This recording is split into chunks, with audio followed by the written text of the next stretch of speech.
샬롬. 믿음으로 전하는 감사와 은혜의 고백, 어메이징 그레이스 이세준입니다. 안녕하세요. 윤유선입니다. 꿈 많은 20대 시절 대학 캠퍼스에서 만난 의대 커플, 의대 CC가 있었습니다. 두 분은 함께 하나님을 믿게 됐고 신앙을 성장시켰다고 하는데요. 그리고 하나님의 부르심에 순종하여 개원의료서 누리던 안정된 삶을 모두 내려놓고 부부 의료 선교사가 되어 아프리카로 가게 되었다는데요. 네, 무슨 한편의 청춘 드라마의 성장기 같은 그런 스토리인데요. 오늘 어메이징 그레이스 주인공 르완다 나누리 병원 박준범, 백지연 선교사 부부를 모셨습니다. 어서 오세요. 어서 오세요. 네, 안녕하세요. 반갑습니다. 반갑습니다. 두 분 와주셔서 너무 감사드립니다. 네, 감사하죠. 네. 두 분이 아까 말씀드린 대로 의대 CC였다고 네. 소개해드렸는데요. 네. 과 동기에서 부부로, 연인으로 부부로 또 지금 이렇게 같은 하나님을 바라보는 선교사로 생활하고 계신데 어떻게 처음에 사귀게 되셨는지. 부부가 함께 나오시면 항상 그 얘기부터 시작하는 것 같아요. 그게 연애 제일 스토리. 궁금해요. 제일 재밌기도 하죠. 네. 네. 학교에서 만났다고 말씀을 해주셨는데 네. 우리가 처음 사귀게 된 게 아마 음. 해부학? 네. 해부학이면 몇 년 차, 몇 학년 때? 본과 1학년 때. 본과 1학년 때. 저희들이 90학번 동기로 네. 영남대에 입학했었거든요. 네. 그래서 처음에 2년은 그냥 친구로 지내다가 네. 이제 3학년 때, 그러니까 본과 1학년 때부터 의학 수업을 이제 본격적으로 듣는데 네. 그때 뭐 내과, 소아과, 뭐 해부학, 생리학 그런 걸 다 듣게 돼요. 근데 해부학 수업을 하는데 이 사람하고 저가 이제 한조가 되었어요. 근데 네. 8명이 한조였는데 네. 이제 8명이 이렇게 한 사체를 맡아서 네. 해부 실습을 하거든요. 뭐 이렇게 부위별로 네. 담당을 하죠. 그렇죠. 너는 머리, 그러면 너는 팔. 그런데 이 사람은 배 부분을 맡았고 저는 다리 부분을 맡았어요. 그래서 사람 몸에서 왜 배 옆에 바로 다리가 있잖아요. 그죠? 네. 또 해부학 실습을 하게 되면 보통 일주일에 몇 번 하는데 한 번 하면 거의 한 3-4시간 이렇게 달아서 쭉 하게 되거든요. 네. 그래서 한 3-4시간을 일주일에 몇 번씩 이렇게 배, 다리 이렇게 둘이 꼼짝없이 딱 붙어 있으니까 서로 도와주기도 하고. 네. 다리도 들어주고 이렇게. 네, 아니. 참 연애 스토리 중에 또 해부학. 네. 서로 이제 도와주고 또 자주 이야기를 하고 힘든 것들 나누고 또 같이 공부를 해야 되니까 네, 또 네. 같이 붙어서 공부를 하다 보니 붙어 있는 시간이 훨씬 더 많게 되었어요. 그러다 보니 자연스럽게 네. 친해지고 자연스럽게 또 데이트를 하게 되고 그렇게 됐죠. 가장 어려운, 가장 힘든 일을 함께 잘 호흡 네. 맞춰 겪으신 거네요. 네. 그게 벌써 한 30년쯤 네. 된 일이잖아요. 93년이니까 31년이 됐네요. 그 당시에는 이렇게 두 분이 선교사로서 더구나 이렇게 방송 출연을 함께 하게 되실 거라는 생각은 전혀 못 하셨을 거예요. 전혀 못했죠. 네, 저희는 그때는 뭐 신앙이 완전히 초신자였고 저희들이 이제 교회를 처음 다닌 지 얼마 안 됐던 상황이었기 때문에 뭐 둘이 연애하기 바빴고 뭐 선교에 대한 꿈은 전혀 없었습니다. 제 같은 경우는 그 당시에 하나님을 새롭게 좀 뜨겁게 만났던 선교 한국이라는 게 있었어요. 그 당시에 한참 젊은 청년들과 대학생들이 많이 수련회를 참석했었거든요. 네. 그때 이제 마지막 날 이제 목사님이 이제 선교에 헌신할 청년들은 일어나라 그랬는데 저도 몰랐는데 그때 제가 일어났더라고요. 네. 근데 그 후에 나중에 친구들하고 이제 이렇게 선교사를 헌신하고 나서 그때 만났던 친구들 중에 같이 갔던 친구가 있어요. 그래서 너보고 그때 너 선교사로 헌신하겠다 일어나더니 정말 선교사가 됐냐 그러는 됐다고 이제 그러더라고요. 그 제가 그 친구들한테 물어봤어요. 너희들은 안 일어났냐? 다 일어났는데 자기들은 아무도 안 일어났대요. 아이고, 저런. 그 중에서 친구들 중에 혼자 일어난 거예요. 근데 저도 그걸 몰랐었고 네. 네, 그걸 까먹고 있었는데 하나님은 그때 제 헌신을 아마 기억하고 계셨고 그때 이후로 하나님 나름대로의 작업을 시작하셨던 것 같아요. 네. 저는 전혀 몰랐었고요. 일단은 두 분 처음에 신앙을 어떻게 갖게 되셨는지부터 차차 좀 풀어가 보면 좋을 것 같아요. 저는 사실 뭐 어릴 때부터 아주 그냥 노는 걸 좋아했어요. 너무 노는 걸 좋아했어요. 뽀로로처럼 노는 게 아주 제일 좋아. 개구장에다가 네, 정말 노는 게 제일 좋아. 제 예. 입에서 나오는 말인데 대학교 들어가서도 너무 신나게 잘 놀았어요. 친구들하고 술도 마시고 당구도 치고 한참 그렇게 놀다가 연애도 이제 많이 했고요. 아, 저는 아닙니다. 예. 아, 예. 그때 혼자 이렇게 좋아하고 짝사랑하던 짝사랑은 아니었고 열심히 같이 데이트하고 놀았던 우리 이런 얘기를 여기 해도 되나 모르겠는데 저희 좋습니다. 같은 과 다 하니까 네. 재수생 누나가 있었어요. 네, 저는 아닙니다. 아니 사람이 아닌 제 첫사랑. 첫사랑인데 너무 친하게 지내다가 예과 2학년 때 제가 이제 같이 좀 본격적으로 같이 애인이 되고 싶어서 마음 고백을 했다가 차였어요. 그 누나한테 네, 예. 우리 그냥 친구로 지내는 게 좋겠어. 그때 그 충격이 너무 컸어요. 사실 웃기는 얘기인데 예. 예, 저는 오케이 할 줄 알았거든요. 네. 근데 친구 이상은 아니라는 거죠. 그래서 그때 상실감은 사실은 뭐 부끄럽지만 세상이 무너지는 것 그 같아요. 당시는 그럴 수 네, 있죠. 대학 21살 때였으니까요. 아픔이 너무 컸고 울면서 캠퍼스를 막 이렇게 돌아다니고 실성한 사람 같이 어머. 정말 뭐 우울증에 빠지고 노는 걸 그렇게 좋아했는데 노는 게 재미가 없더라고요. 아, 그러던 중에 그때 이제 먼저 신앙을 가진 친구가 있었어요. 친한 친구들 중에. 그 식사를 하는데 한 친구가 앉아서 식사하고 기도를 하는 게 되게 마음에 이렇게 와닿더라고요. 네. 그래서 그 친구한테 이제 제가 물었죠. 이렇게 교회 다니면 어떠냐고. 그래서 너무 교회 다니면 좋다고 눈이 반짝해지더니 같이 교회 한번 가보자 그러더라고요. 그때는 정말 지푸라기라도 잡고 싶은 심정이 있었기 때문에 뭐라도 정말 좀 기대의 언덕이 있었으면 좋겠다라는 마음으로 사실 신앙을 가지게 됐고 교회를 가게 됐어요. 네, 네. 근데 교회를 가도 사실 하나님에 대한 믿음 이런 게 없었기 때문에 하나님에 대한 존재도 믿어지지 않았고 시간이 갈수록 뭔가 이렇게 마음에 의심도 들고 믿고 싶은데 믿어지지 않는 그런 상황들이 계속 좀 반복이 되다가 수련회를 이제 겨울마다 갔거든요. 네. 이제 대학생 수련회를 가서 그때 이제 밤에 정말 믿고 싶은 마음이 너무 간절한 거. 다들 잘 믿는데 저만 안 믿는 것 같은, 안 믿겨지는.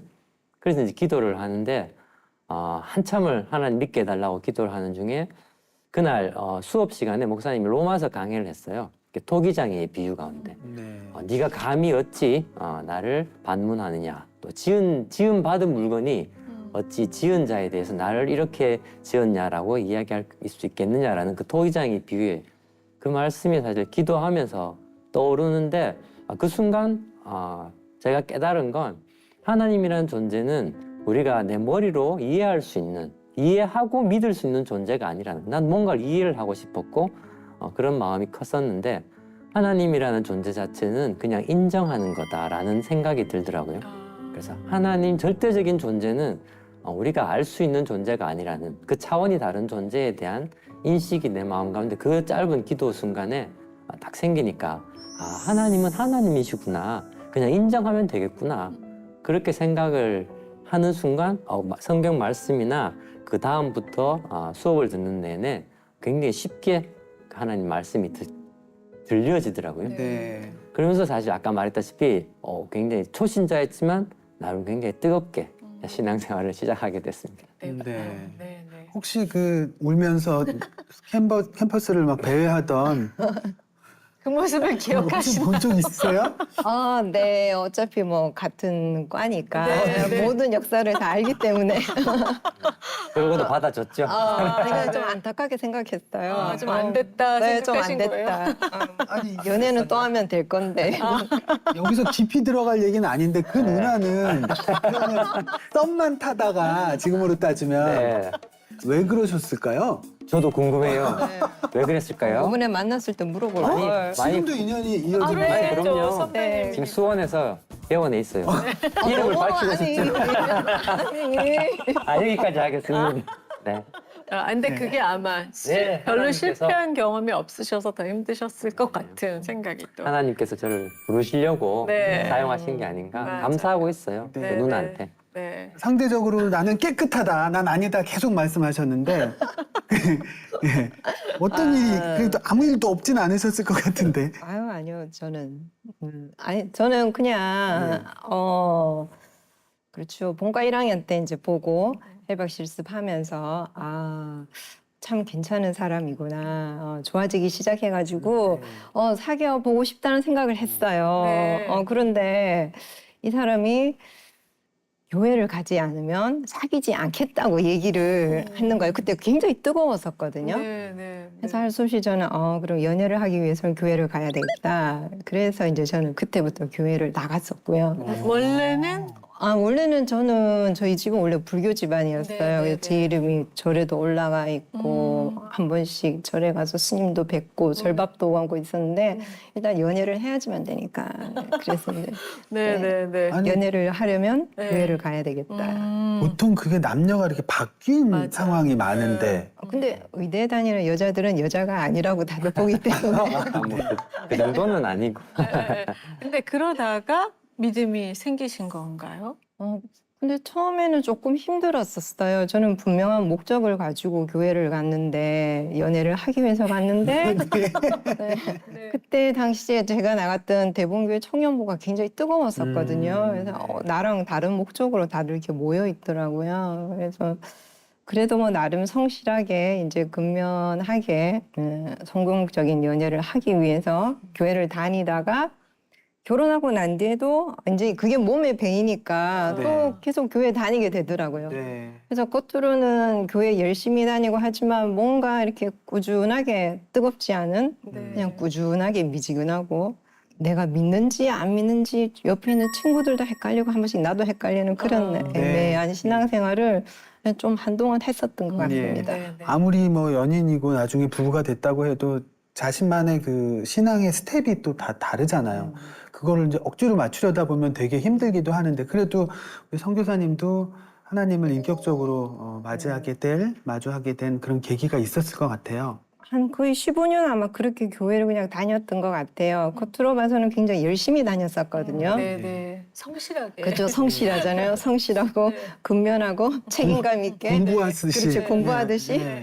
그렇게 다녔었는데 그러다 보니까 늘 마음에 아쉬움이 있었어요. 분명히 말씀을 읽거나 할 때 성경에 나오는 성도들의 모습이나 아니면 사도들이 얘기하는 거는 내가 지금 하고 있는 이 신앙생활과는 뭔가 좀 다른 것 같았어요. 뭔가 더 있는 것 같은데 나는 그 뭔가 더 있는 거를 못 경험한 것 같은 그런 아쉬움이 늘 있었었거든요. 그러다가 2007년도에 그냥 개인적으로 좀 힘든 일이 있었어요. 힘든 일이 있으니까 그 전에 이렇게 습관대로 믿다가 좀 더 열심을 내게 되었던 것 같아요. 하나님에 대해서 좀 더 찾게 되고 뭐 안 다니던 새벽 기도도 일단 답답하니까 네, 그리고 네. 계속 들은 이야기는 뭔가 힘들 때는 새벽에 나와서 하나님 앞에 무릎 꿇고 아뢰는 게 계속 꾸준하게 들어왔던 교회에서 들어왔던 이야기이기 때문에 나갔는데 그렇게 하루 이틀 더 열심을 내면서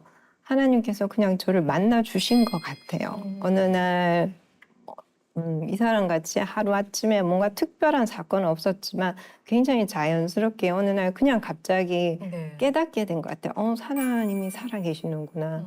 하나님 살아계시는구나 깨닫게 되고 또 며칠 지나고 몇 달이 지나서는 조금씩 하나님에 대해서 더 알게 되면서 결정적으로는 언젠가 퇴근하면서 집에 오다가 문득 마음에 그 생각이 들게 돼서 내가 입으로는 하나님이 나의 왕이고 나의 주인이라 하면서 실제로는 내가 하나님을 나의 왕이고 나의 주인으로 대하고 있지 않구나.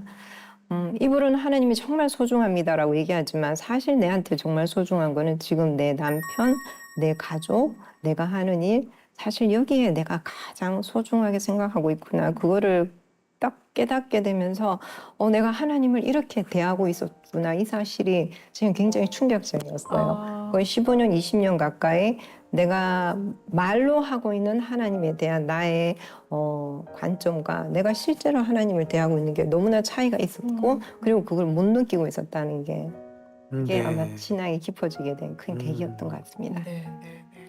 뭔가 성향상 우리 박준범 선교사님은 딱 어떤 터닝 포인트 같은 게 사모님에 비해서 확실하게 있으셨을 것 같아요. 네. 저는 앞에서 말씀드렸다시피 노는 게 제일 좋은 사람이었어요. 네, 예. 근데 공부도 잘하시고 아, 놀면서 안 놀았으면 아마 서울대를 가지 않았을까. 놀면서 하다 보니까 이게 공부가 잘 안 되더라고요.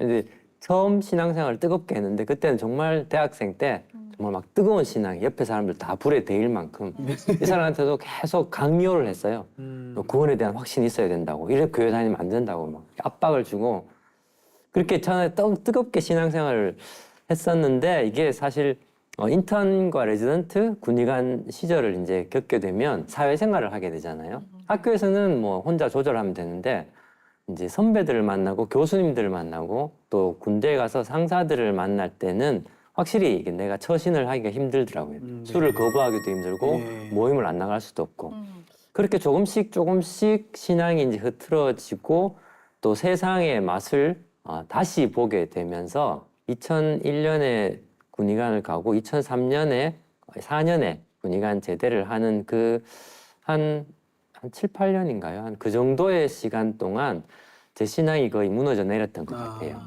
세상이 너무 즐거운 걸 다시 깨닫게 된 거예요. 그러니까 아예 모르던 사람도 아니고. 어우, 너무 재밌더라고요. 내가 왜 이걸 놓치고 살았을까? 근데 교회에서도 열심히 했어요.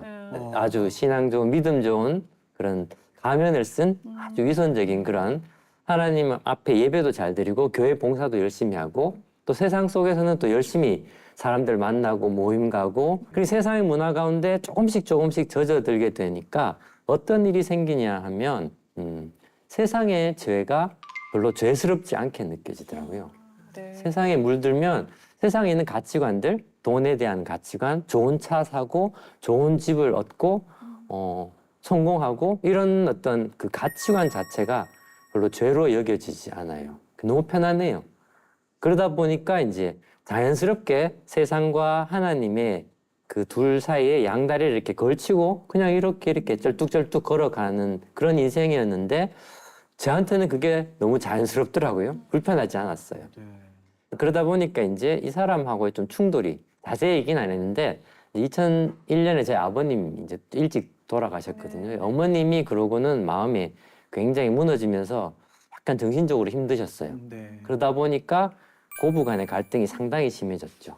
이제 31살, 2살 제 군의관에 있을 때 사실 힘들었다는 얘기는 이제 그때 그 고부 간의 갈등이 너무 심해서 이 사람 새벽마다 기도하고 오히려 그 시간이 이 사람한테 신앙을 다지는 시간이었다면 저는 오히려 그 시간이 무너지고 있었던 시간이죠. 그러다 보니 내가 세상에 대한 이야기들 또 뭐 세상의 죄에 대해서 뭐 그 정도는 그냥 그렇게 사는 게 당연한 거 아니야라고 이야기하면 이 사람은 굉장히 성격 자체도 스트릭트 하거든요. 네. 팩트 위주로 그건 아니지라고 이야기를 하면 저랑 이제 충돌이 되는 거예요. 신앙적인 관점에서 가치관의 차이에서 그러다 보니 이제 뭐 다투기도 하고 그 말싸움도 하고 그러다가 이제 술자리도 잦아지고 하니 이 사람 앞에 조금 실수도 하게 되고 제가 큰 잘못을 나름대로는 이제 잘못을 하게 되면서도 그게 잘못인 줄도 모르게 되는 그런 상황이 있었어요. 거실에서 한참 이야기를 하는데 싸우다가 갑자기 하나님이 제 뒤통수를 치는 느낌이었어요. 갑자기 딱 하고 때렸는데 그때 느낌이 되게 하나님이 간섭하시는구나라는 걸 사실 그 순간에 굉장히 느꼈어요. 그게 참 은혜인데 그러고 나서는 제가 갑자기 제 살아온 인생들이 갑자기 보이는 거예요. 내가 왜 이랬지? 내가 왜 이렇게 됐지? 내가 도대체 하나님 앞에 왜 이렇게 살았을까? 라는 생각이 순간 딱 들면서 하나님이 간섭하셨구나라는 걸 깨닫는 순간 그때부터 이제 너무 미안한 거예요. 이 사람한테 내가 했던 행동들이 그 이후로 이제 조금씩 내가 바뀌긴 했지만 완전히 바뀌진 않았었고요. 그렇게 몇 달이 지나서 이 사람은 그때 말했다시피 뜨거워졌어요. 방언을 받았어요. 나도 너무 방언을 받고 싶은 거예요. 그래서 하나님 나도 방언 주세요 기도를 했는데 하나님 방언을 안 주셨어요. 어느 날 밤에 잠이 안 왔어요. 1시인가 2시쯤에 잠이 너무 안 와서 기도를 하다가 갑자기 하나님 나를 부르시는구나. 그때 하나님 방언 주시려나 보다. 지금 기도하면 방언 받겠다. 이제 그런 생각을 해서 혼자 이제 기도실로 들어가서 무릎 꿇고 한참을 기도를 했어요. 방언 달라고. 근데 하나님 방언을 안 주시더라고요. 계속 그렇게 한참을 기도하는데 달라는 방언은 안 주시고 갑자기 하나님께서 내 인생의 내 과거들을 하나씩 보여주기 시작하셨어요. 환상처럼은 아니지만 내 머릿속에 내가 그때 깨달았던 그 하나님께서 거실에서 나를 치셨다 했을 때 잠깐 깨달았던 내 지난 모습들이 이렇게 쫙 지나가는데 정말 부끄러웠었습니다. 너무 하나님 앞에 이 사람 앞에 누군가에게도 내놓을 수 없는 그 내 속에 있는 그 죄들이 하나씩 하나씩 다 들추어지는데 너무 견딜 수 없을 만큼 너무 힘든 순간이었어요. 그래서 하나님 앞에 엎드려서 한참 울고 회개하고 하나님 죄송합니다. 하나님 앞에 너무 죄송했어요. 이 사람한테도 미안했지만 하나님 앞에 죄송한 마음이 너무 커서 계속 하나님 죄송합니다라는 이야기만 한참 하면서 울고 있었는데 그때 하나님께서 정말 머리에서부터 발끝까지 이렇게 시원해지는 하나님께서 용서해 주시는 느낌? 정말 예수님의 보혈로 씻어준다라는 게 이런 건가 싶을 만큼 굉장히 시원해지는 느낌이 들면서 네. 하나님께서 용서해 주셨구나라는 그 마음이 너무 컸습니다. 그래서 기도하고 진짜 그 날이 제 인생에는 더 이상 있을 수 없는 지금의 제가 있게 된 그 터닝 포인트라는 극적인 순간이었고요. 네. 그때부터 이제 술을 끊고 사람들과의 관계를 끊어나가고 또 하나님 앞에 정말 하나님께서 내 인생의 주인임을 고백하게 되고 그렇게 하나님을 다시 만나.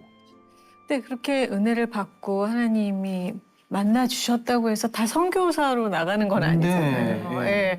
근데 선교의 비전을 품게 된 어떤 계기가 있으셨을까요? 네. 그렇게 하나님을 만나게 됐을 때 제일 먼저 제 인생에 제 마음 가운데 하나님께서 주신 질문이 있었어요. 그럼 내가 어찌할꼬? 그럼 지금까지 살았던 인생을 그럼 내가 다 헛된 인생이었다면 이제 내가 어떻게 살아야 하지라는 고민이 들더라고요. 네. 그러면서 이제 하나님 앞에 하나님의 음성을 듣는 그런 훈련들을 나름대로 이제 기도하면서 하나하나 하나님께 기도하면서 묻기 시작했어요. 그래서 하나님께서 일상에서. 네, 일상에서 네. 일이 생길 때마다 하나님 앞에 묻고 또 한 루안다에 나오기까지 한 6년 정도의 기간이 어떻게 보면 하나님께 저를 훈련시켰던 그런 시간들이었던 것 같아요. 네. 작은 일에서 에피소드 하나 몇 가지를 말씀드리면 네. 이제 돈에 대해서 그때까지만 해도 내 돈 내가 벌어서 뭐 잘 먹고 잘 살면 되고 주인 뭐 하나님 헌금하면 되는 거니까 그렇게 했는데 돈에 대한 그런 가치관, 재물이 하나님의 것임을 하나님께서 내게 말씀해 주시는 그런 사건들, 네. 11조를 이제 하나님 앞에 드리는데 그 당시 이제 수입이 좀 많았어요. 그러다 보니 이제 11조도 많게 되고 이제 그래서 억지로 11조를 하나님께서 부담을 주시는 것 같아서 이제 억지로. 네, 억지로. 그래서 이제 뭐 좀 큰 금액이죠. 11조를 안 하다가 이제 큰 금액을 수표를 이제 해서 손을 떨면서 11조를 내려고 준비를 했는데 그걸 잃어버렸어요. 아이고. 그래서 이제 차에서도 디벼보고 비벼봐야죠. 사투리가 막. 비벼보고 뭐 온 데를 다 찾았는데 그 수표가 없는 거예요. 그래서 그때 하나님 앞에 기도하는데 하나님께서 그 제 안에 깊은 마음을 보여주시더라고요. 네가 정말 기쁨으로 하고 있냐라는. 그래서 하나님 앞에 회개하고 정말 하나님께서 주신 선물인데 이 돈이 하나님 앞에 드리는 걸 내가 이렇게 아까워하고 있었구나. 기쁨으로 다시 찾자. 다시 인출해서 다시 수표해서 그렇게 해야 되겠다라고 이제 하나님 회개하고 결심하고 한 번만 더 찾아보자 했는데 차 시트 사이에 끼어 있더라고요. 그래서 그걸 딱 발견하는 순간 정말 하나님께서 내가 내 재물의 주인이 누구신가를 하나님께서 내게 보여주시는구나라고 이제 하면서 좀 더 그 다음부터는 기쁨으로 하나님 앞에 11조 드리고 또 가진 것들 또 선교사님들 위해 후원하고 교회 헌금하고 또 힘든 사람들한테 나눠주고 그렇게 해서 하나님께서 재물에 대한 가치관을 바꾸시고요. 그러면서 이제 뭐 자녀에 대한 성공, 아이들의 인생에 대한 가치관이 아이들조차도 이 하나님께서 우리에게 주신 선물이라는 것, 하나님의 것이라는 것, 그걸 이제 하나님께서 하나씩 가치관을 바꿔주기 시작하셨어요. 세상에 대한 가치관을 하나님 나라의 가치관으로 바뀌어 주시면서 이제 인생 하나님의 것이고 재물 하나님의 것이고 차, 집, 아이들, 내 건강까지도 하나님께서 주인 되심을 하나님께서 보여주시면서 이제 그러고 보니 이제 그러고 나서 단기 선교를 다니기 시작했죠. 그래서 여름 휴가조차도 이제 하나님 앞에 내어드리고 이제 단기 선교를 캄보디아, 필리핀으로 해서 2011년, 2012년 루안다로 이제 단기 선교를 가게 됐습니다. 그러면서 이제 하나님께서 선교의 비전을 조금씩 저한테 심어주신 것 같아요. 네, 네. 지금 말씀하신 그 내용을 옆에서 다 같이 겪으신 건데 네. 저렇게 좀 막 표 찾는 거 보면서 무슨 생각을 하셨을지. 뭐 거의 거의 같은 같은- 마음으로 네. 같이 기도하면서 결정하는 부분들이니까 그때는 이미 이 사람도 저랑 거의 같은 마음이었어요. 네. 하나님이 참 신기한 게 아마 이 사람이 혼자서 뜨거워서 초신자 때 그때 선교 가자 하면 아마 저는 절대로 안 간다고 그랬을 것 네, 같고요. 네. 근데 신기하게도 우리 둘이가 비슷한 시기에 이제 새로 인격적으로 하나님을 만날 수 있도록 해주시고 그다음에 그 후에 또 저희 둘이 비슷한 마음으로 이런 여러 가지 일들을 겪을 때 같이 기도하고 같이 상의하게 해주셨어요. 그러니까 네. 혼자만의 일이 아니고 네. 우리가 같이 기도하게 했고 그다음에 단기 선교를 교회에서 많이 나갔었거든요. 그때마다 저희들이 되도록이면 아이들도 데리고 다 같이 갔어요. 그래서 아, 예. 막내가 정말 두 돌 넘었을 때 기저귀 갓 뗐을 때 이제 그때 막내 둘째 데리고도 이제 가족이 다 뭐 필리핀, 캄보디아로 갔었는데 그렇게 가다가 마지막에 2012년인가? 그때 캄보디아에 가게 됐는데 그래서 선교 병원을 한 군데를 보게 됐어요. 저희들이 보면서 저는 그때 굉장히 가슴이 두근거렸어요. 한국인이 세우신 선교 병원이더라고요. 네. 그래서 하나님한테 언젠가 기회를 주신다면 저는 그냥 선교 병원 이제 서포트 해주는 걸 생각했어요. 뭔가 어차피 저는 개원일을 이제 그럭저럭 뭐 경제적으로 조금 여유가 있을 거니까 저렇게 선교주의 선교 병원을 세워 드리는 것도 참 괜찮겠다. 아니면 혹시 내가 저기서 나중에 은퇴하고 나서 일할 기회가 있을까? 그런 네. 생각을 예. 잠깐 꿈을 품게 되었던 것 같고요. 하여튼 그래 같이 단기 선교 다니면서 예, 선교에 대한 비전을 점점 갖게 된 것 같아요. 네. 다 같이. 그 두 분이 뭔가 제가 말씀 안 해주셨지만 아마 후원 같은 것도 많이 하셨을 것 같고요. 네. 예. 그리고 네. 단기 선교도 이렇게 다니시면서 그냥 그렇게 계속 사시는 것도 굉장히 귀한 삶이잖아요. 네. 사실 누군가에게는 진짜 너무나 함께 하고 싶은 그런 삶의 형태일 수 있는데 그래도 내가 선교사로 나가야 되겠다라고 마음을 품게 된 건 또 어떤 계기가 있었을까요? 누가 먼저 가자고 하셨을까요?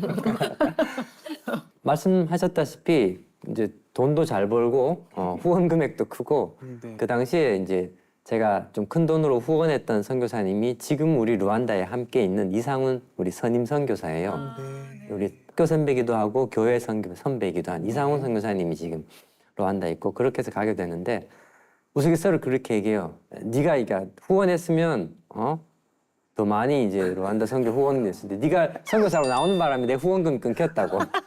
계속 거기서 돈 많이 벌어서 후원하지 왜 왔냐고. 뭐 컴패션, 월드비전 이제 여러 단체 어린이 아동 후원 이제 많이 했었고 또 선교사님도 후원도 많이 했고 그렇게 이제 선교사님들도 후원하고 경제적으로도 충분히 이제 하나님 앞에 드릴 수 있는 일들이 할 수 있는 일들이 후방 선교로 많잖아요. 네네.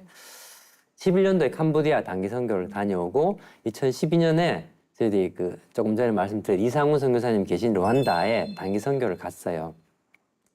그때 이제 많은 사람들을 진료하고 며칠 동안 정말 줄을 서서 사람들이 기다리거든요. 근데 단기 선교, 의료 선교를 가보시면 환자들이 대부분 4시간, 5시간 이상을 걸어와요. 새벽부터 해서. 그래서 또 그중에 문제는 다 진료를 못 봐요. 너무 많아서. 그래서 일부는 돌아갈 수밖에 없어요. 아이고, 저런. 그래서 그분들 돌아가는 모습을 보면 늘 선교 갈 때마다 마음이 아팠거든요. 근데 이제 그때 우리가 진료를 마치고 버스를 타는데 어떤 청년이 자기 어머니를 이렇게 부축해서 오시더라고요. 우리 이제 다른 동료들은 다 버스에 탔고 제가 조금 늦게 버스를 올라가는데 나를 붙잡더니만 우리 어머니 한 번만 봐달라고. 지금 며칠 동안 너무 배가 아픈데 한 번만 진료를 봐달라고 얘기를 하는데 도저히 볼 수가 진료 볼 수 있는 상황이 아니었으니 버스를 타면서 그래서 너무 미안하다고 이렇게 약간 밀면서 미안하다고 나 지금 올라가야 된다고 이렇게 진료를 못 해주고 돌아갔어요. 근데 그 청년이 정말 막 어머님은 너무 아파하고 청년은 애원하듯이 이렇게 쳐다보는데 너무 미안했거든요. 근데 뭐 지금 상황이 어쩔 수 없으니 합리화를 했죠. 어쩔 수 없다. 뭐 지금까지 진료한 환자가 얼마나 많은데라고 이제 돌아왔는데 그 이후로 한국에 들어와서도 계속 그 청년이 이제 마음에 걸리더라고요. 기도만 하면 그 청년이 마음에 걸리고 말씀만 보면 하나님이 자꾸 나가라고 하는 것 같고 그 선한 사마리아인 비유에서 예수님께서 마지막에 그럼 내가 어찌할 거라고 그 사람이 이제 물었을 때 예수님이 가서 너도 이와 같이 하라라는 그런 말씀을 묵상하면 꼭 나한테 하는 말씀 같더라고요. 네. 가서 너도 이와 같이 하라.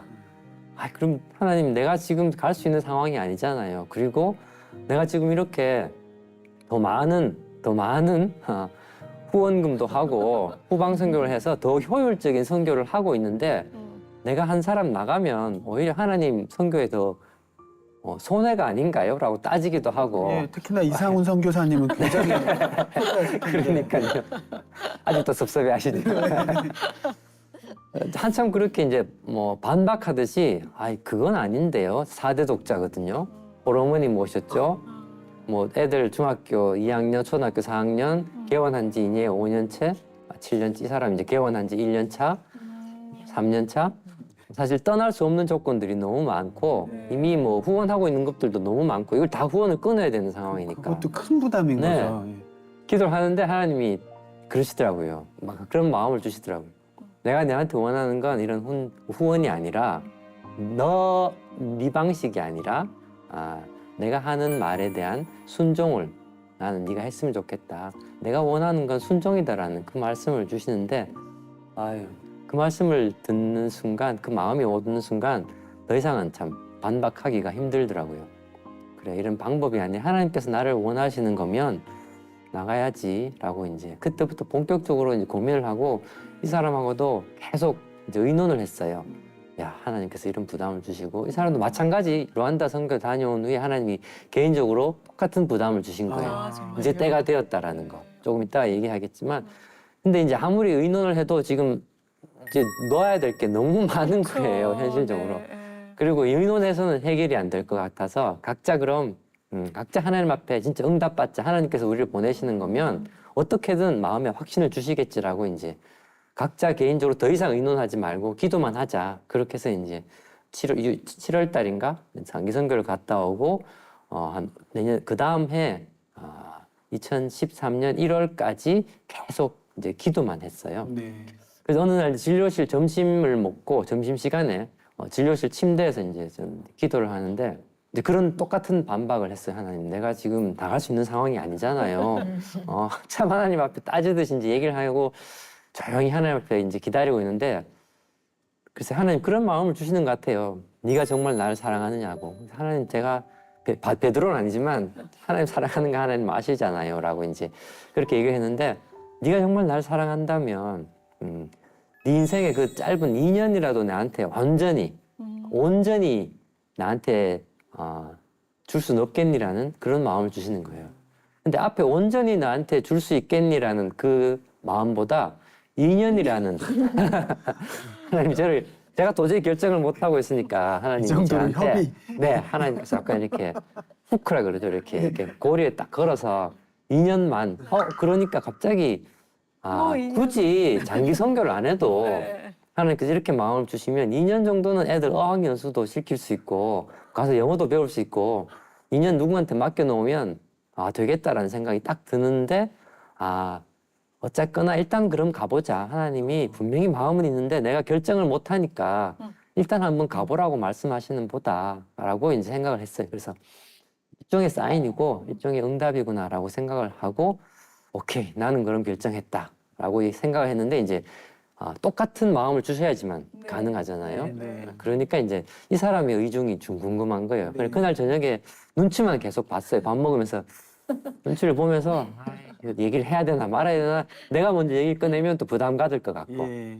그러다가 너무 조심스럽게 요즘 어떻게 신앙생활 잘 하고 있냐 기도하고 있냐 애들러서. 네. 기도 잘 하고 있지 네. 그래서 혹시 뭐 하나님 특별한 뭐 말씀 주신 거 없냐 그렇게 물었는데 이 사람이 깜짝 놀라더라고요. 자기가 오늘 말씀을 받았대요. 네. 그러니까 이제 먼저 얘기해 보라고 이제 얘기를 듣고 나도 이제 이렇게 하나님 하나님께서 주신 마음, 하나님께서 2년만 온전히 헌신하기를 원하시더라. 네. 그래서 이제 그날 사실은 이제 저희들이 결심을 한 거죠. 그때 선교사님은 어떤 마음을 주셨나요? 네, 계속 돌아와서도 르완다에 있는 남아있는 환자들이 자꾸 생각이 많이 났었어요. 생각이 많이 나고 뭔가 그때 이후로는 기도할 때마다 그 전에 제가 하나님한테 뭔가 드리는 거다 하는 것은 꼭 내게 있는 거, 내가 갖고 있는 거 일부를 하나님한테 조금 나눠서 드리는 것 같았어요. 내한테 있는 시간 중에서 여름에 잠깐 내가 갖고 있는 돈 중에서 얼마? 자꾸 그런 느낌이 들었었는데 하나님께서는 내가 갖고 있는 얼마를 이렇게 하나님한테 조금 떼어드리는 게 아니고 내 인생 전부를 달라고 얘기하시는 것 같은 느낌이 들었어요. 근데 그거는 나한테는 사실은 조금 두렵기도 하고 그런 상태였었는데 생각하면 생각할수록 원래는 아까 말씀드렸듯이 사실 애들 다 키우고 은퇴하고 나서 선교지에 가서 봉사를 하고 올까 그렇게 생각했었는데 그때보다가는 지금 그때 우리가 르완다에 나올 때의 나이가 의사로서 우리 인생에서 제일 좋을 때 같은 거예요. 네. 의학적인 지식도 제일 있고 그리고 환자를 받는 임상 경험도 나와서 한 10년째니까 제일 좋을 때고 그 체력도 제일 좋을 때고 그리고 또 그전에 또 의사 하면서 벌어놓은 것도 있기 때문에 우리가 선교지에 가서 쓸 수도 있고 그래서 지금이 어떻게 보면 내 인생에서 가장 좋은 황금기구나. 하나님한테 어차피 드릴 거면 가장 좋은 거 한번 드리는 게 맞지 않을까? 그런 생각이 있는데 계속 결심이 안 서는 거예요. 쉽지 않죠. 너무 네. 쉽지가 않아서. 저는 그날 느헤미야서를 묵상하다가 느헤미야서 1장, 2장에 보면 느헤미야가 예루살렘에 있는 성전이 무너졌다는 소식을 듣고 울면서 슬퍼하면서 하나님께 예루살렘을 위해서 기도하고 그리고 얼마 있다가 기회를 얻어서 왕에게 나를 보내어서 유다에 가서 성전을 건축하게 해달라고 얘기하는 그 부분이 나오거든요. 네. 그 구절을 묵상하면서 나도 어떻게 보면 느헤미야 같이 느헤미야가 예루살렘을 보면서 마음이 무너지고 슬펐던 것 같이 나도 르완다를 보면서 이렇게 마음이 들고 또 느헤미야가 기회를 얻어서 왕에게 말할 수 있었던 것 같이 나에게는 환자를 고칠 수 있는 그런 재능과 하나님께서 기회를 주셨는데 그러면 이거는 나도 하나님한테 나를 보내서 느헤미야가 유다에 가서 예루살렘을 다시 성전을 건축하듯이 나도 하나님께서 보내주셔서 일할 수 있도록 해달라고 하는 게 맞지 않을까? 그 생각이 문득 드는데 네. 그렇게 생각하면서 다시 한번 보니까 꼭 차마 입이 안 떨어지고 결심이 안 서는 나를 대신해서 느헤미야가 나를 유다에 보내주소서 이렇게 말해주는 것 같았어요. 네. 어떻게 얘기를 꺼내야 하나 이제 고민하고 계셨을 텐데 먼저 네. 말씀을 건네주시니 놀라셨겠어요. 네, 깜짝 놀랐어요. 예. 그래서 두 분은 그렇게 해서 의견이 맞으셨네요. 네. 네. 어머님 그때 네. 살아계신 네, 어머님이나 또 자녀분들도 예민한 사춘기 나이일 텐데 그때 뭐라고 어떤 반응을 하셨을지도 궁금합니다. 그때 큰애가 이제 중학교 2학년 마치고 3학년 올라갈 때였었고 둘째가 초등학교 4학년 올라갈 때여서 사실 우리들은 어떻게 보면 우리가 원해서 결정을 했고 그리고 우리는 이제 인생이 어떻게 보면 틀이 이미 다 짜여진 상태인데 애들은 본인들이 원한 것도 아니고 그리고 인생의 가장 어떻게 보면 결정적인 순간에 아프리카에 데리고 간다는 게 조금 사실 미안하기도 하고 자신이 없었어요. 그래서 또 큰애가 그러더라고요. 엄마 혹시 나 르완다 가면 나는 대학 못 가는 거 아니야? 이렇게 근데 충분히 합리적인 불안감이다 싶은 생각이 들었었거든요. 그래서 마음이 조금 아팠었는데 하여튼 그때 애들한테 이제 먼저 얘기를 했어요. 엄마 아빠가 아프리카에 가서 봉사를 하려고 그러는데 선교를 하려고 그러는데 너희들이 안 원하면 안 갈 거다. 너네 다 크고 난 뒤에 가도 되니까 너희들이 가고 싶은지 안 가고 싶은지 한번 얘기해보자 그랬더니 애들이 나는 엄마 아빠가 같이 있으면 어디든 가도 상관없다고 그러는 거예요. 중학교 3학년에 네. 그래서 또 다행히게 우리가 그 전에 얘들을 데리고 선교지에 단기 선교를 좀 네. 다녔었거든요. 그래서 필리핀이나 캄보디아에 비하면 루안다가 그나마 환경이 좀 괜찮았어요. 날씨가 좋았었거든요. 그래서 얘들이 이제 생겼죠. 루안다 원바가 캄보디아라 안 그러니까 다행이다. 루안다 정도 날씨면 살만하다 이 생각에. 어쩌면 대구보다 덜 더워. 네, 그렇죠. 근데 우리가 보통 아프리카 하면은 네. 필리핀, 캄보디아보다 왠지 더 덥고 막 진짜 힘들 것 같은데 오히려 그쪽이 좀 날씨가 괜찮아요. 네. 루안다는 그 해발 1,450는 꽤 높아요. 고지대네. 네, 고지대이기 때문에 1년 내내 이제 날씨가 평균적으로 23도 정도로 선선해요. 햇볕에 나가면 좀 뜨겁고 네. 그늘에만 들어가면 시원하고 딱 좋은 1년 내내 딱 1년 내내 이복장으로 옷도 필요 없어요. 그래서 사실 루안다 뭐 볼 건 없는데 다들 이구동성으로 그냥 하는 말이 날씨가 좋아서 산다는 얘기를. 아니 너무 좋아요. 대구 분들이시잖아요. 이게 네. 데프리카라는 표현 많이 하는데 우스갯소리인 줄 알았어요. 아프리카 분들이 네. 대구 와서 아프리카 이렇게 안 덥다고 그렇게 오히려 데프리카 아니라고 네, 맞아요. 그렇게 얘기하신다는데 진짜 루안다는 그런 그 네. 다른 건 몰라도 기후적으로는 되게 네. 축복받은 땅이에요. 네, 맞습니다. 근데 자녀분들이 너무 진짜 하나님이 마음을 주셨겠지만 또 그렇게 순순히 저를 닮아서 좀 단순해요, 애들이. 아니 그리고 기본적으로 착하고 네. 성실하고 부모님 닮아서 성실한 아이들이었나 봐요. 어떤 아이들 같으면 엄마 나 그럼 거기 가면 난 대학 안 가도 되는 거야? 이렇게 물어볼 수도 있는데 아, 그러네요. 예, 저는 그쪽일 것 같거든요. 아주 예리한 친구. 예, 그래서 떠나는데 그 좀 부담을 덜 수 있으실 텐데 네. 근데 또 아이들도 아이들인데 부모님들 아. 예. 네, 저희 시댁 쪽은 아버님이 일찍 돌아가셔서 어머님 혼자 계시고 또 이 사람이 4대 독자이기 때문에 사실 저희들이 옆에서 챙겨드리지 못한다는 게 제일 죄송했었고요. 또 둘째를 어머님이 굉장히 아끼셨어요. 어머님 진짜 5대 독자이기 때문에 굉장히 아끼셨기 때문에 우리는 몰라도 얘를 데리고 아프리카 간다면 어머님이 절대로 안 된다 하실 것 같아서 네, 위험하고 애를 데리고 그러실 것 같아서 굉장히 고민을 많이 했는데 그때도 하나님께서 정말 지혜를 주셨던 것 같아요. 어머님한테는 얘를 데리고 한 2년 정도 이렇게 영어 공부도 시킬 겸 잠깐 갔다 오겠다고 그렇게 말씀을 드렸거든요. 그러니까 어머님이 또 옆에서 저희 신우가 3분 계신데 신우께서 또 많이 도와주셨어요. 요즘은 대세가 그렇다고. 네. 제가 먼저 누나들을 설득했거든요. 누나들을 먼저 설득하고 그래도 어머니 놀라시죠. 무슨 아프리카냐고. 거기서 어떻게 영어 공부를 하냐고. 누나들이 거기 다 국제학교도 있고 괜찮다면서 이제. 네. 그래서 이제 모든 사람들이 다 괜찮다 이러니까 어머님이 괜찮은 줄 아시더라고요.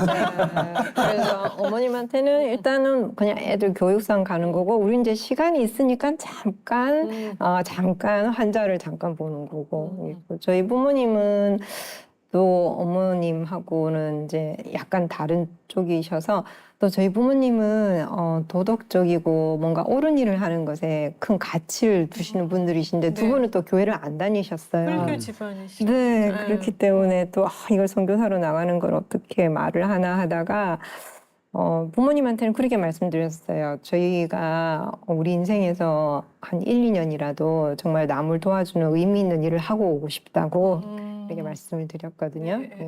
아버님께서 그래 사람이 태어나서 옳은 일을 하는 게 맞는 거지. 그러시면 또 그냥 순순히 보내주셨어요. 너무 순순히는 아니고 비교적 순순히. 네네네.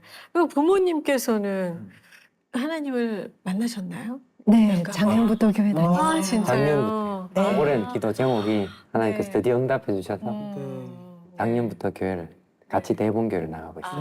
네네. 근데 그 아프리카에는 샤머니즘을 맹신하시는 분들이 많잖아요. 모든 대소사를 추장님과 의논하고 그래서 이렇게 때때로 환자분들을 치료하기에 어려운 면이 많이 있다고 들었는데 거긴 괜찮았나요?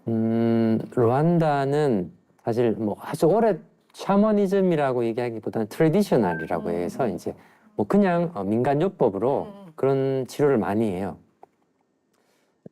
특히 이제 소아과 애기들 같은 경우 막 울면 애들한테 칼집을 넣어요. 몸에요? 네. 이제 사진이 있으면 보여드리고 싶은데 애들만이 아니라 루안다 사람들이 이렇게 배를 진찰하려고 열어보면 거의 대부분은 이렇게 칼집이 있어요. 어머머머. 칼로 이렇게 살짝 스치면서 피를 내요. 그러면 이제 배 아픈 거는 아픈 게 낫는다고 생각하는 것 같아요. 이게 아파서 그걸 잊어버리는 거예요. 지금 뭐 이해해서 그런 거예요. 네. 그다음에 또 아기 같은 경우에는 그때 왜 뜨거운 물을 부었지? 간질 간질. 환자였어요. 간질한다고 데려갔더니만 거기다가 뜨거운 물을 부어가지고 애가 이렇게 화상을 다 입어서 그 아기를 데려온 거예요.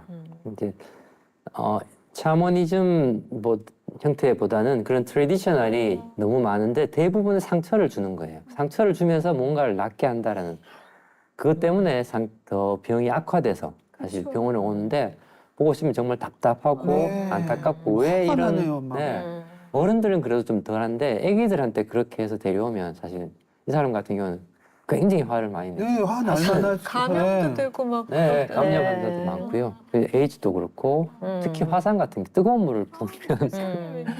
이런 게 제일 큰 문제인 것 같아요. 진짜 안타까울 때가 많으시겠어요. 네, 정말. 첫 근무지가 이제 르완다 키부고라 병원. 네. 예.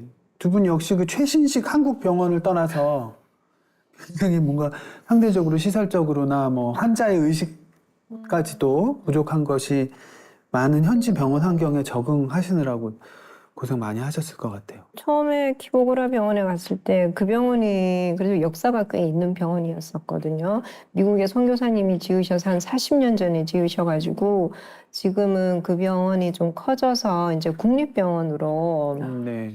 용인비 돼서 나라에서 이렇게 보조도 하고 나라에서 관리를 해주는 병원이었었는데 그래도 그때 가봤을 때는 상황이 많이 안 좋았었어요.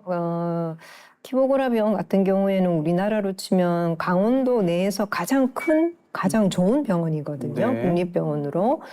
근데 저희가들이 거기 가서 피검사나 뭐 엑스레이나 내시경 하는 거나 그런 시설을 봤을 땐 저희 둘이 한국에서 개원해 있던 개원 병원보다도 더 못한 거예요. 네. 그러니까 검사도 안 되고 검사가 또 안 되니까 내과나 소아과 같은 경우에는 뭔가 엑스레이도 찍고 검사도 하고 그렇게 하면서 정확한 진단을 얻어야지만 저희도 이제 약으로 치료를 할 수 있는데 그런 검사가 전혀 안 되기 때문에 진단도 제대로 못 내고 진단을 못 낼 뿐만 아니라 약도 또 괜찮은 약이 없기 때문에 상황이 안 좋은데 적응해서 진료를 한다는 게 좀 많이 힘들었던 것 같아요. 그러니까 여기서 약을 가져가서 의료 봉사를 하실 때랑은 또 다른 네. 환경이었네요. 네. 네.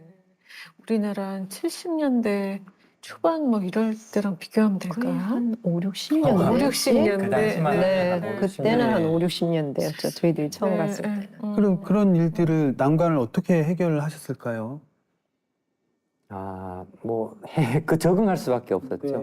있으면 있는 대로, 없으면 없는 대로. 내시경 세척 같은 경우는 대야에 이렇게 상상할 수도 없는데 대야에다가 비누를 풀어서 내시경을 세척했어요. 근데 내시경 기계도 그 화면으로 보이는 게 아니라 눈으로 이렇게 우리 아시는지 모르겠는데 눈으로 이렇게 보면서 내시경을 이렇게 들어가는 그것도 외국인 선교사가 두고 간 네. 그런 거고 피검사를 해서 현미경을 봐줄 사람이 없어서 이제 현미경으로 이렇게 혈액을 검사하는 게 있어요. 네네. 저희들이 직접 또 이렇게 도말 검사를 해서 검사실에 가서 이렇게 현미경을 우리가 직접 보기도 하고 뭐 딴 거 없으니까 저희는 청진하고 계속 질문하고 문진하고 아주 이제 교과서적인 진료 네. 오히려 더 많은 생각들을 하게 되고 찾게 되고 뭐 적응해서 진료할 수밖에 없는데 네. 한계가 너무 많았죠. 의사로서의 능력은 굉장히 쌓여가 어떻게 있어요. 보면 뭐 네. 글을 쓸 수도 네. 있어요. 그러네요. 근데 2년 후에 돌아오지 못하신 건가요? 아니면 돌아오신 건가요? 네. 2년이 10년이 됐어요. 어머님은 언제 오시냐고 아직도 물으시는데 아직도 포기를 안 하시고 계시는 것 같아요. 네. 참. 아이들 학교는 어땠어요, 그러면? 거기는 뭐 어머님 설득한 것처럼 네. 어학연수 같은 조건. 예. 네, 나름대로 그렇게까지 막 이름 있는 국제학교는 아니었는데 네. 다행히 선교사 자녀를 위한 학교가 있었어요. 네. 그래서 르완다에. 네, 르완다에. 가까운 곳에. 네. 네, 가까운 곳에 이제 수도에 있어서 그게 뭐 한 학년에 한 10명, 뭐 7명이 한 학년 전체니까 조그만 학교인데 그래서 네. 아이들은 수도에 있고 키보고라 병원은 처음에는 국경 지역이었었거든요. 네. 그래서 차로 6시간 가야지만 되니까 저희들이 한 1년 반 정도 이제 주말 부부로 했었죠. 한 명은 거기 가서 일주일 동안 일하는 동안에 나머지 한 명은 수도에 남아서 아이들 보살피고 일주일 지나면 이제 다시 바꿔서 다른 한 명이 그쪽에 네. 내려가고. 주말 부부가 아니고 주말 맞교 되잖아요. 주말에는 주말은 있어요. 잠깐만. 네, 아, 토요일, 일요일 날. 아, 예. 월요일 날 아침에 새벽에 출발하고 예. 금요일 날 오후에 돌아와서 토요일, 일요일 같이 있고 그 다음 날은 이 사람은 뭐 왔다 갔다 일도 해야 되고 주말 동안에 거기 가서 내가 먹을 거를 준비해주고 또 내가 돌아오면 내가 일주일 동안 기알리에서 아이들과 먹을 걸 준비해놓고 아. 주말 내내 음식하고 네. 지금 또 새벽에 또 떠나고 진짜 고생이 많았죠. 6시간 차를 혼자 타고 와야 됐어요. 운전하시고 네. 교통도 거기. 진짜 안 좋은데 네. 근데 그렇게 해서 지금 어느덧 그 세월을 지나서 세월이 흘러. 네, 네. 르완다 나누리 병원을 네. 개원하셨습니다. 네. 그 병원 개원이 한국 성도분들의 사랑으로 설립됐다고 네. 들었는데요. 그 병원 얘기도 좀 자랑 좀 할게요. 네, 자랑. 네. 자랑을 해도 될 만큼 많은 분들이 정말 후원해 주셨고요. 저희들이 이제 르완다 국립병원에 주로 이렇게 있다 보니 정말 제한이 너무 많은 거예요. 검사도 안 되고. 그래서 이제 환자들이 대부분은 제대로 초기에 진료를 못 받고 진단을 못 받고 악화되는 경우가 너무 많으니까 병이 계속 이제 악화돼서 온 환자들만 저희들이 진료를 하게 되는 거예요. 그래서 그럼 좀 조기에 진료를 받을 수 있으면 좋을 텐데 또 조기에 진료받을 경제적인 여건은 안 되고 네. 이제 이러다 보니 정말 하나님께서 그 마음을 주셔서 저희들이 차라리 1차 진료를 할 수 있는 무료 진료를 할 수 있는 병원을 지으면 너무 좋겠다라는 하나님께서 마음을 주셨고 네. 그걸 이제 교회에서 또 여러분들한테 간증을 통해서 말씀을 드리니까 저희 대본교회인 박유정 목사님 담임 목사님이셨거든요. 네. 박유정 목사님 그리고 워싱턴의 성광교회 저희도 파송교회인데 임영호 목사님하고 그 외에 정말 너무 많은 분들이 후원을 해주셨어요. 처음에는 금액이 너무 커서 사실 말씀을 드리니까 깜짝 놀라더라고요. 아프리카가 또 건축비가 너무 비싸요. 아, 그래요? 다 수입을 해야 돼서 뭐 몇 천만 원 정도가 아니라 몇 억대 이상으로 건물을 짓는데 또 저희들이 욕심이 있어서 가난한 사람들이지만 정말 좋은 환경에서 진료를 해주고 싶었어요. 네. 그래서 사실 병원을 사진을 보시면 굉장히 르완다 아프리카스럽지 않은 한국스러운 그런 현대식 병원을 지었기 때문에 사실 많은 분들이 정말 넘치도록 부어주셔서 그렇게 건물이 병원 건물하고 방 19개의 게스트하우스까지 해서 컴파운드 안에 지어졌고요. 네. 저희들이 이제 하나님께서 처음 병원을 하게 될 때에 주신 마음이 무료 진료였거든요. 네. 어쨌거나 가난한 사람들 진료받지 못해서 상황이 악화된 그런 환자들을 최소한 없게 줄이기 위해서라도 우리가 할 수 있는 건 무료 진료를 해야 환자들이 오니까. 그래서 이제 월수금 무료 진료를 하고 화요일, 목요일은 이제 일반 진료를 통해서 이제 수입을 조금은 모으게 되고 그렇지만 늘 적자긴 하죠. 그렇지만 이제 또 하나님께서 이렇게 다 준비하신 그런 게 있어서 한국의 나누리 미션 법인이 또 세워졌어요. 많은 분들이 도와주셔가지고 네. 그래서 그 미션 법인을 통해서 후원금이 또 채워지게 되고 그래서 이제 병원 운영하는데 큰 어려움이 없게 지금 나누리 병원이 잘 운영되고 있고요. 네. 또 하나님께 감사한 거는 재정적인 것뿐만 아니라 사람들까지 보내주셨어요. 그래서 의사 선생님. 의사는 아니고요. 네. 물리치료사 김남숙 물리치료사가 아내분이고요. 그 다음에 방사선사가 남편분인 아주 환상의 커플이세요. 남편분은 엑스레이도 찍고 또 이런 장비를 너무 잘 다루시고 또 병원 매니저 뭐 사무장까지 하셔서 병원의 전반적인 걸 케어를 다 하실 수 있고 네. 또 부인은 목사님이시고요. 또 말씀도 선포하고 전도도 하고 거기다 물리치료에다가 침까지 놓으시는 정말 뭐 우리가 하는 역할의 몇 배 이상의 역할을 해내시는 분들이 정말 전혀 관계없는 분들이었어요. 네. 우연히 연결이 돼서 하나님이 개원 초기부터 보내주셔서 그분들 지금 고생하고 있습니다. 네, 안식년 나와 있는 동안에 네. 병원 관리를 이제 다 하시고 그분이, 두 분이 이제 네. 남아 계셨기 때문에 또 저희들 나올 수 있었고요. 그렇게 네. 하나님께서 재정적으로 또 사람을 보내주시고 채워주시고 그렇게 해서 나누리 병원이 정말 잘 감사하게도 운영되고 있고요. 무료 진료를 이제 목표로 세우신 병원이잖아요. 네. 이런 표현 죄송한데 굴러가는 게 신기하네요. 네. 저희도 신기해요. 네.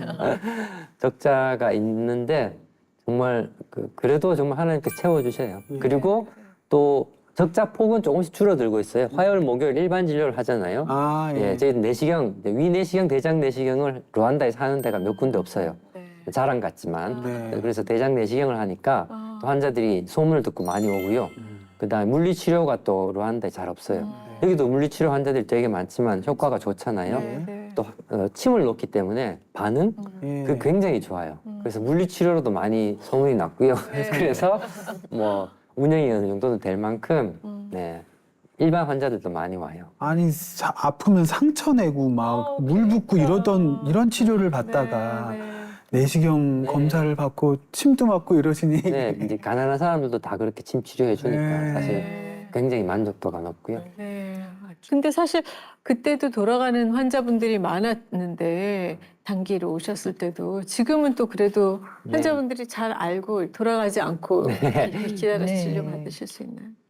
그 혹시 그분들은 못 만나셨을까요? 그 어머니가 아프셔가지고 아. 버스에서 끝까지 애원하셨던 그 그러게요. 환자는 누군지 알았으면 찾아갔을 텐데 네. 그때는 이제 진료를 굉장히 멀리 가서 아. 지방 쪽에 가서 진료를 했었고요. 네. 지금 저희들이 있는 곳은 그곳이랑 한 3시간 정도 차로 떨어진 곳이니까 아마 뭐 소문을 들으면 오실 수 있겠죠. 예, 꼭 네. 그런 일이 생기면 너무 행복할 것 같은데 10년 되셨잖아요. 네. 예, 그 긴 시간만큼 또 잊지 못할 환자도 굉장히 많으셨을 것 같은데 기억나는 환자가 있으실까요?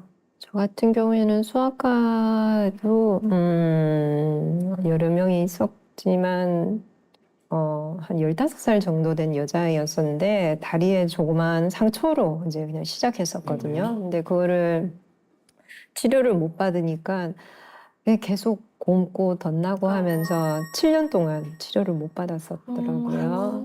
7년 동안 치료를 못 받. 한쪽 다리가 거의 2배 사이즈로 부었어요. 부어서 얘가 이제 더는 못 견디고 현지 병원에 갔는데 이제 다리를 잘라야 된다고 그렇게 의사 선생님이 진단을 내려주셔서 무서우니까 또 무섭고 돈도 없으니까 그냥 다시 집에 돌아와 있다가 저희 병원이 이제 무료로 진료해 준다는 얘기를 듣고 얘가 지방에서 저희 병원까지 이제 올라왔어요. 차로 한 1~2시간 걸리는 건데 올라와서 상처를 처음 봤을 때 깜짝 놀랐어요. 사람 다리가 이렇게 많이 부을 수 있구나. 그리고 너무 상처가 심해가지고 이게 과연 나을 수 있을까 싶었는데 애도 그때 마침 병원 근처에 머무를 때가 있고 해서 거의 석 달을 매일 병원에 와서 소독받고 치료받고 왔는데 정말 석 달 뒤에 깨끗하게 나았었어요. 아, 세상에. 그래서 이제 집에 가면서 아마 엄마가 내 다리가 안 자르고 멀쩡해진 걸 보면 아마 우리 엄마가 깜짝 놀랄 거라 그 얘기하고 이제 집에 갔었거든요. 네. 그 소녀는 뭐 뛰어가는 정도가 아니고 날아서 갔을 것 같아요 네. 집에. 네. 이 사람은 그래도 참 좋은 이야기고 저는 이제 마음 아팠던 환자들이 네. 너무 많은 내과 같은 경우는 특히 더 이제 중환들을 많이 보거든요. 사실 제가 전문의로 한국에서 있었을 때보다 내과는 특히 말기 환자들이 많으니까 사실 임종을 많이 보게 돼요. 네. 근데 여기 있을 때보다 루안다의 그 짧은 뭐 나누리 병원을 하기 전 한 4년, 5년 정도 동안에 사실 내 앞에서 죽어간 환자들이 훨씬 더 한국에서 14년 전문의 했을 때보다 훨씬 더 많았어요. 어쩔 수 없이 가는. 사실 그 키보그라 병원 다음에 키바가바가라는 또 국립병원이 있었거든요. 거기서 이제 진료를 하는데 그 병원은 이제 가난해서 진료를 받을 수 없는 환자들, 결국은 길거리에서 쓰러져서 의식을 잃게 되는, 그러면 어쩔 수 없이 응급실에 실려와요. 그런 환자들은 어쩔 수 없이 입원을 시켜줘요. 네. 보통 그냥 진료를 받으러 오면 돈이 없거나 보험이 없으면 진료 안 해주는데 실려오는 환자는 어쩔 수 없이 이제 입원을 시켜요. 근데 거의 방치하다시피 이렇게 진료실에 한 15명 정도가 누워 있어요. 근데 가족들도 없고요. 대부분 방치된 사람들이에요. 길거리에서 자다가 예. 그냥 뭐 발견이 돼서 실려오는. 예. 그러니까 환자들 한 명 한 명이 그냥 다 방치돼 있는. 근데 회진을 돌아도 회진이 의미가 없는 거예요. 네. 약을 처방해내면 약을 사러 갈 사람도 없고 여기는 다 선수납이거든요. 약을 내면 먼저 돈을 내고 본인이 가족이 약을 사와야 돼요. 링거를 내면 바깥에서 링거를 사와야 돼요. 그렇지만 이제 회진을 돌면서 약을 내고 필요한 검사를 내면 아무도 가서 그걸 해줄 사람이 없는 거예요. 세상에, 예. 그리고 회진을 몇 시간 동안 돌고 해도 사실 그 중에 몇 명 정도만 그 회진대로 되는 거거든요. 근데 처음에 너무 안타깝고 답답했는데 이런 환자들이 너무 많다 보니까 사실 저도 무감각해지고 그러다 보니 어쩔 수 없잖아요. 어쩔 수 없다라는 그 생각에 그냥 그렇게 회진만 돌았어요. 나는 내가 할 일만 하면 된다라는 생각에. 근데 어느 날 청년이 지나가는 저를 붙잡더라고요. 그래서 케냐 루안다로 뭐라고 얘기하는데 이제 통역에 있는 친구한테 뭐라고 그러냐 그랬더니 헬프미래요. 자기를 도와달라고. 근데 그 얘기를 듣는 순간 되게 답답하고 좀 화도 나고 지금 도와달라는 사람이 니 말고 얘기 얼마나 많냐고 내가 이 사람들 다 내가 어떻게 다 약을 사주냐고 도와줄 수 있냐고 그래서 미안하지만 내가 널 도와줄 순 없고 내가 지금 이렇게 회진 돌고 지금 소독 정도는 해줄 수 있으니까 소독은 제가 열심히 상처 소독은 열심히 해주거든요. 근데 그렇게 해주는 거 외에는 할 게 없지 않냐. 근데 그렇게 하고 이제 돌아섰는데 바로 그 다음 날이었어요. 회진을 돈으로 다시 갔는데 그 청년이 의식을 잃고 그냥 침대에 누워 있더라고요. 그래서 자는 줄 알았어요. 그래서 이렇게 깨웠는데 의식을 잃었어요. 그래 보니까 맥박도 없고 이미 사망한 상태인 거죠. 그래서 심폐소생술을 했는데 뭐 기관 삽관도 없고 이미 죽었어요, 환자가. 아, 사실 그 청년에 대한 얘기는 사실 뭐 빙산의 일각이죠. 많이 예 정말 빙산의 일각인데 저한테는 그때는 굉장히 큰 충격이었고 하나님한테 너무 화가 나더라고요. 아, 하나님한테 헌신해서 여기까지 왔는데 내가 도대체 여기서 할 수 있는 게 뭐냐고. 그래서 이제 사실 너무 화도 나고 너무 미안하고 해서 회진을 다 못 돌고 정말 뛰쳐나와가지고는 밖에서 한참 울었어요. 그냥 한참 울고 너무 분하고 너무 억울하고 너무 화나고 너무 미안하고 막 온갖 감정들이 막 교차가 돼서 그래서 회진은 대충 마치고 그날 밤에 이제 하나님 앞에 이제 집에 가서 무릎 꿇고 기도를 하는데 막 기도가 안 나오는 거예요.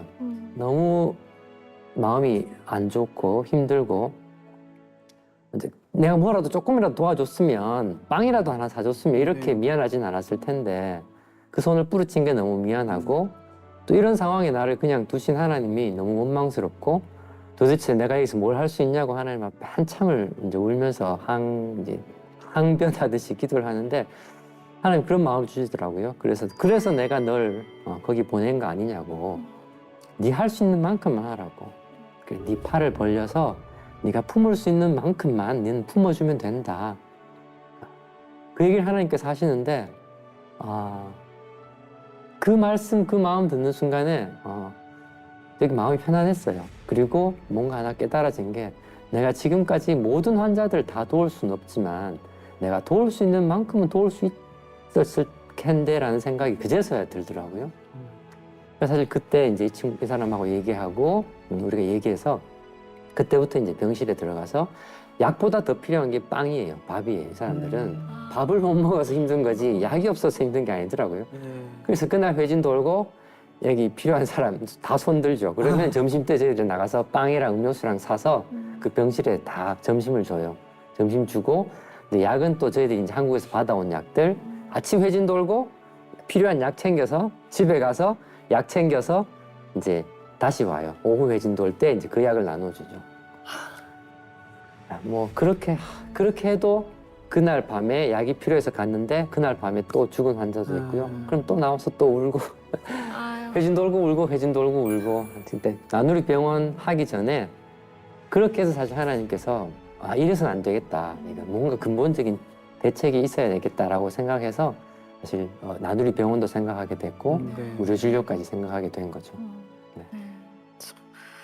환자이자 보호자이자 여러 가지 역할을 하고 계시는데 뭐 이렇게 아까 백 선교사님 말씀하신 대로 그런 보람이 있는 일이 있을 때는 좀 힘이 나지만 또 이렇게 안타까운 일일 때는 많이 지치기도 하실 텐데 선교지에서 두 분의 사실 건강과 영적인 기쁨 뭐 이런 것도 중요할 텐데 그걸 어떻게 충전하시는지도 궁금한 생각이 듭니다.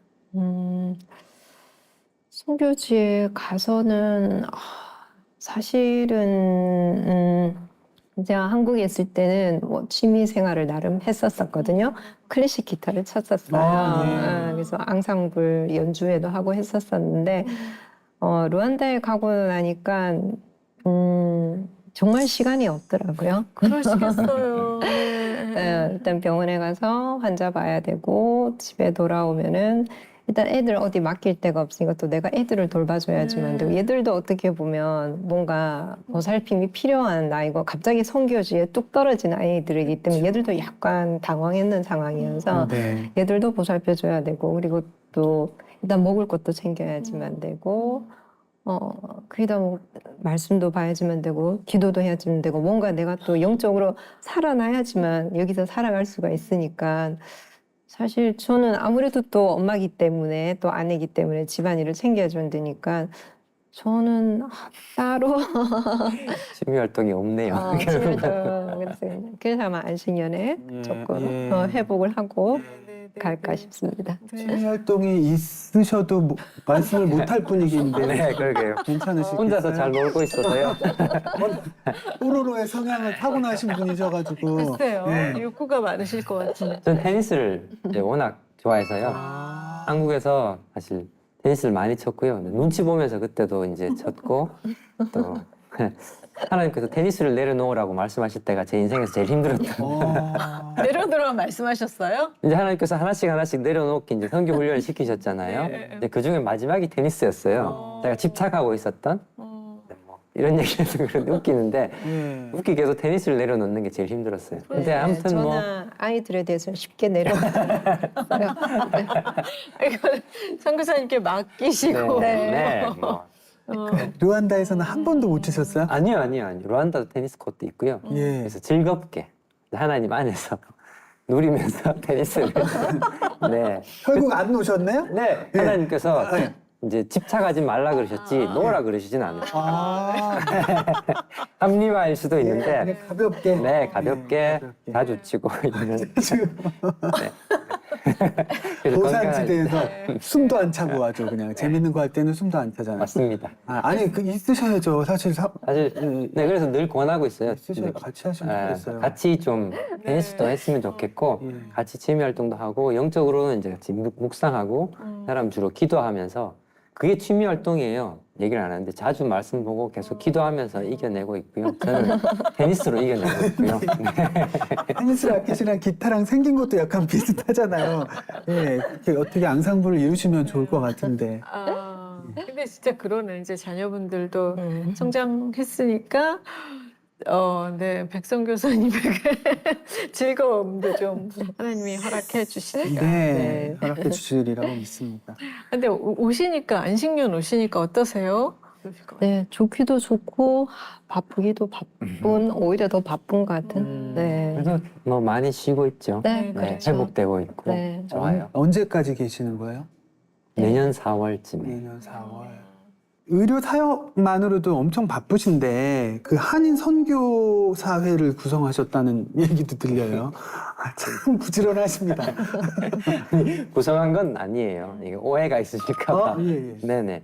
저희가 구성한 게 아니라 코로나 이전까지만 선교사들끼리 모여서 기도하는 시간이 있었어요. 기도회 시간이 있었는데 네. 선교사회가 아니라 선교사 기도회가 있었는데 이제 선교사 코로나 기도회. 이후에 이제 못 하고 있다가 근데 저희들도 같이 기도하면서 루안다에 있는 선교사님들이 정말 하나님께서 루안다를 위해 보내신 그런 선교사님들인데 우리가 같이 모여 기도하고 어떻게 보면 같이 힘을 합쳐서 하나님 나라를 위해서 함께 시너지 역할을 이렇게 할 수 있는 이렇게 모임이나 기도회에 있었으면 좋겠다라는 생각이 너무 간절하단 차에 여러 선교사님들이 같이 얘기해서 다시 기도회를 시작하자 네. 해서 이제 제가 이제 같이 모여서 여러 선교사님 연락을 해서 이제 기도회로 모이면 좋겠습니다. 이제 다시 모이시죠? 라고 이제 연락을 드리고 네. 네. 그래서 이제 오랜만에 선교사님들이 한 자리에 다 모일 수 있는 네. 기회가 됐어요. 예. 이제 그 자리에서 이제 여러분들이 선교 사회를 만들면 좋겠다고 해서 제가 아니라 다른 분들이 이제 본격적으로 나서서 예. 이제 선교 사회가 처음으로 이제 드디어 십몇 년 만에 한 15년 만에 역사가 길진 않아요. 루안다는 선교사님 회가 지금 몇 분 정도 계세요, 선교사분들이 루안다에? 한 한 80. 아니야 50명. 50명이고 유닛으로 하면 가정이 있으니까 한 40유닛 정도의 네. 많지는 않습니다. 안식년차 기획하셨는데 이제 내년 4월에 돌아가시기 전까지 뭐 계획 같은 거 돌아가셔서 할 계획이나 기도 제목 같은 것도 있으실 것 같고요. 네. 저희 아무래도 안신양 동안에는 어떻게 보면 정신없이 한 10년 보낸 것 같아서 네. 이 1년 동안에 하나님 앞에 좀 깊이 좀 오랜 시간 하나님 앞에 한번 머물러 있고 싶은 생각에 선교 훈련 받기를 원하고 있고요. 아, 네네. 집중적으로 지금 나누리 병원이 내과 소아과 물리치료 이 체계는 이제 어느 정도 튼튼하게 잡혀 있는데 다음 방향이 어떻게 될지를 하나님께 여쭙고 있어요. 네. 네. 네. 자, 이제 어메이징 그레이스의 공식 질문입니다. 내가 만난 하나님, 나의 하나님은 어떤 하나님? 한 분씩 부탁드립니다. 제가 먼저 할까요? 네. 제게 하나님은 늘 새로운 분이신 것 같아요.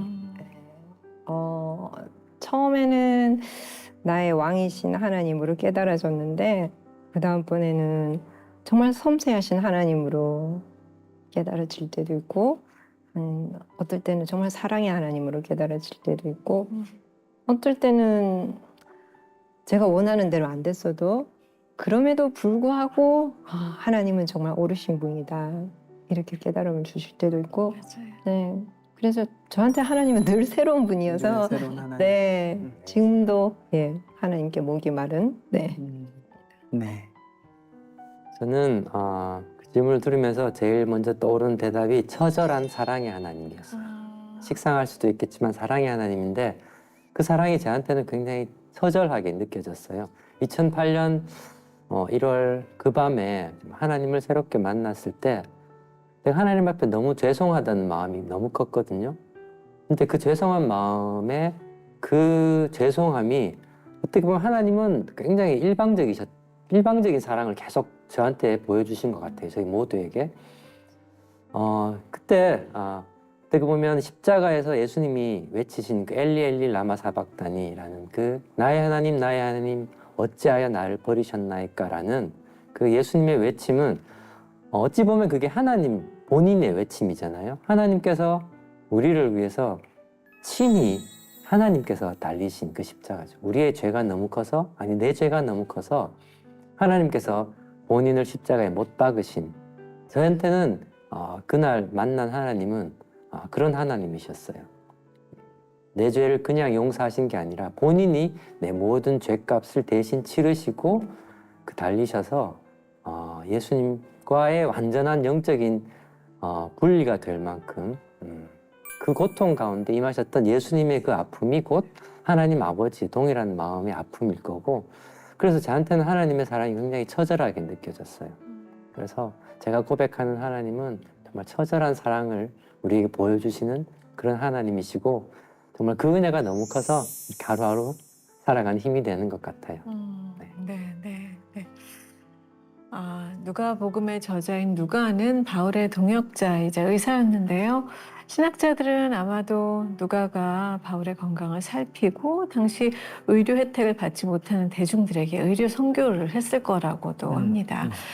골로새서 4장 14절에 바울은 누가에게라고 하지 않고 사랑받는 의사 누가라고 적은 것이 그 근거가 아닐까 싶은데요.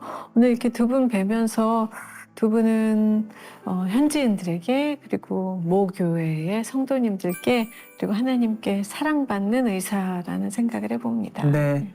과거에 우리나라도 서양 의료 선교사들의 헌신으로 세운 병원이 기반이 돼서 지금은 의료 강국이 된 것처럼 한국 성도들의 사랑으로 지어지고 또 두 분의 헌신이 가득한 나누리 병원이 루안다의 의료 발전에 기반이 되기를 기도하겠습니다. 네.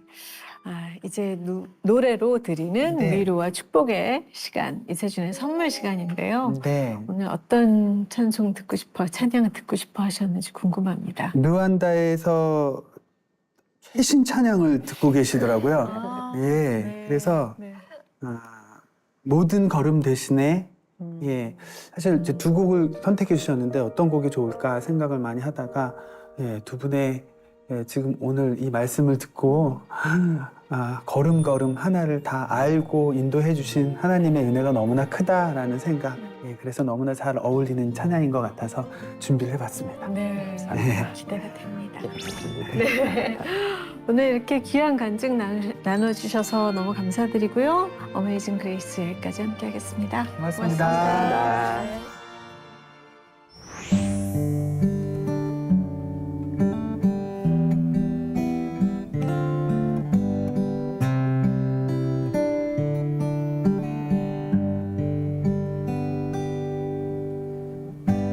주님 내 길 아시네 흔들린 그 길에도 함께해 주님 내 일 아시네 멈춰진 나의 삶에도 늘 함께해 나의 힘이 되신 주 항상 같은 곳에서 주가 나의 도움 되시네 나의 길이 되신 주 변함없으신 계획 주가 나의 모든 걸음 되시네 나의 힘이 되신 주 항상 같은 곳에서 주가 나의 도움 되시네 나의 길이 되신 주 변함없으신 계획 주가 나의